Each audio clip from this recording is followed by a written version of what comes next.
Welcome to Middle East Briefing. The content of the briefing includes: Ken Moelis's Mideast bet is paying off. China's response to the Israel-Gaza war and Red Sea crisis under the microscope. Israeli minister says ground offensive in Rafah will begin by Ramadan if hostages aren't returned.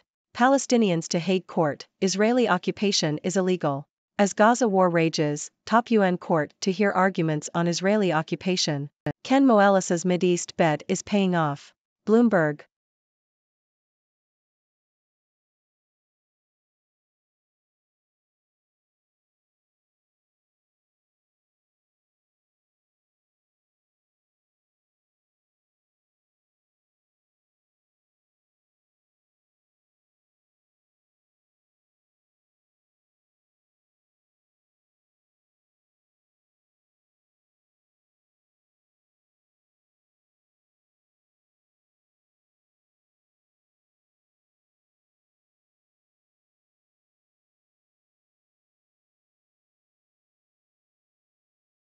China's response to the Israel-Gaza war and Red Sea crisis under the microscope. South China Morning Post. China's response to the Israel-Gaza conflict and the attacks in the Red Sea has been closely scrutinized.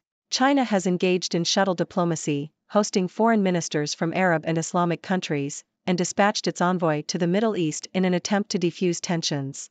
It has also engaged with Iran, backing the Hamas militant group, multiple times in recent months. China issued a 5-point position paper calling for a ceasefire and urging the UN Security Council to draw up a concrete timeline for a two-state solution. However, China has avoided condemning the Hamas militant group, and has not used its leverage over Iran to help prevent a spillover. China's muted response to the conflicts has been criticized, with analysts suggesting that it reflects a lack of leadership. China's influence in the Middle East is rising, but analysts are divided on whether it has the leverage to become a key player in the peace process alongside the US. Israeli minister says ground offensive in Rafah will begin by Ramadan if hostages aren't returned. CNN. An Israeli war cabinet minister, Benny Gantz, has warned that Israel will expand military operations in the southernmost Gazan city of Rafah if hostages held by Hamas are not returned by the start of Ramadan, either 10 or March 11th. Gantz's comments appear to be the clearest indication yet of a timeline around an Israeli military operation in the southern Gaza city, where 1.5 million Palestinians are taking shelter near the Egyptian border. Palestinians to Hague court, Israeli occupation is illegal. Yahoo! The Palestinian Authority has argued that Israel has been deliberately violating international law for decades in a hearing before the International Court of Justice, ICJ. The PA claims that Israel has been violating international law since 1967 by annexing land and denying Palestinians the right to self-determination. The UN General Assembly requested the ICJ's opinion on the legal consequences of Israel's actions towards Palestinians in the occupied territories in late 2022. The opinion, while not binding, could increase international pressure on Israel amid the current Gaza war. Israel is not participating in the hearing but will provide a written statement. As Gaza war rages, top UN court to hear arguments on Israeli occupation. Washington Post. The International Court of Justice is set to begin public hearings into the legality of Israel's occupation of Palestinian territory. The 6-day hearing will focus on the control of the occupied West Bank, annexed East Jerusalem, and the Gaza Strip. The United States, Egypt, Russia, and France are among the countries set to participate, while Israel will not attend. The UN Security Council is also expected to vote on a resolution calling for an immediate ceasefire in Gaza, but the US has said it won't support the measure. Additionally, Israel's government approved a declaration stating that it won't recognize a Palestinian state.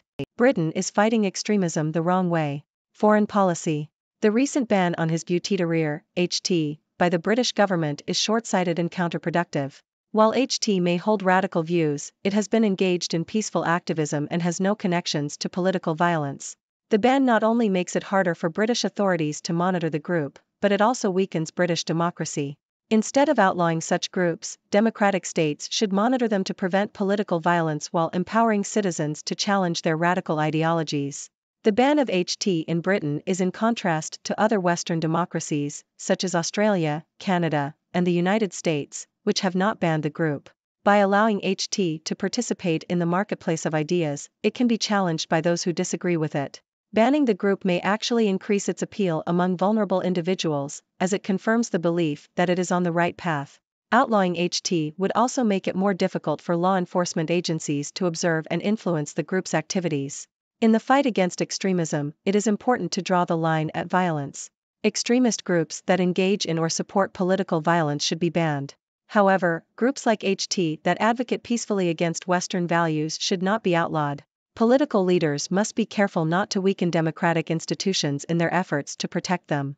Israel vows to finish the job in Gaza as war cabinet member threatens Ramadan deadline for Rafah.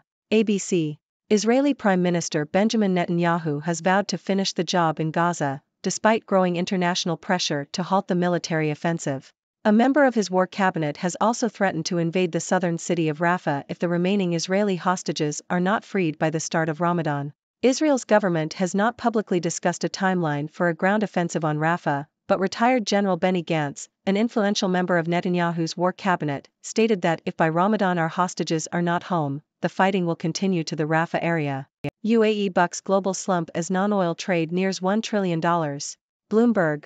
The United Arab Emirates, UAE, has reported a record-breaking non-oil trade value of AED 3.5 trillion tons, $953 billion, in 2023, an increase of over 50% from the previous year, according to the country's Prime Minister, Sheikh Mohammed bin Rashid Al Maktoum. The UAE has signed trade agreements worth billions of dollars with countries such as India, Indonesia and Turkey, and has positioned itself as a neutral power broker, focusing on building bilateral trade deals and partnerships with developing nations.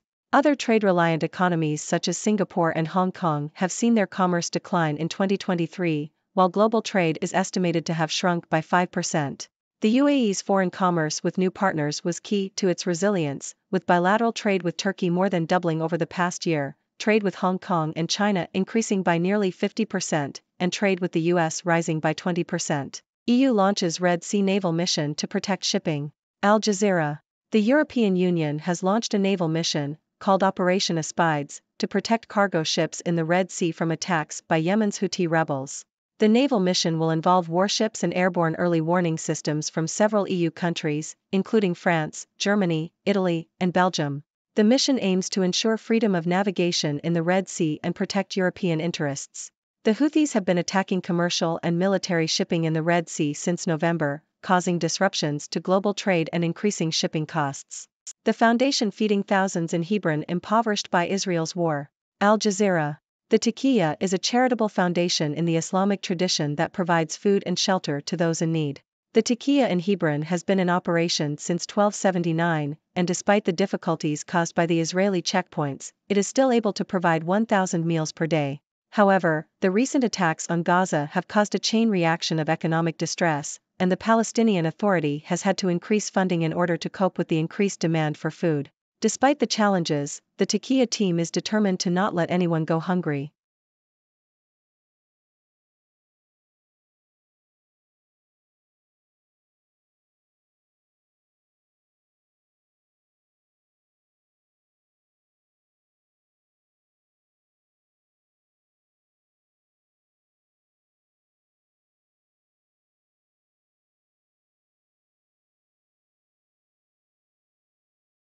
Thank you for tuning in.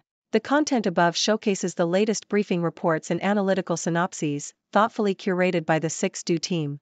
These insights stem from a wide array of reputable media outlets, think tanks, government sources, and specialized experts worldwide. We encourage you to explore these sources for a comprehensive perspective. Keep in mind that while the content may not always align with the official standpoint of 6Do Brief, it's not meant to be taken as absolute directives for decision-making. Comprising seasoned media professionals, learned scholars, and accomplished scientists, the 6Do team embodies a trailblazing, fully independent media entity. To customize 6Do Brief to meet your professional needs, you have the option to subscribe to a diverse array of briefings on our website, 6dobrief.com. Regardless of your location, you can conveniently receive 6Do Brief via email.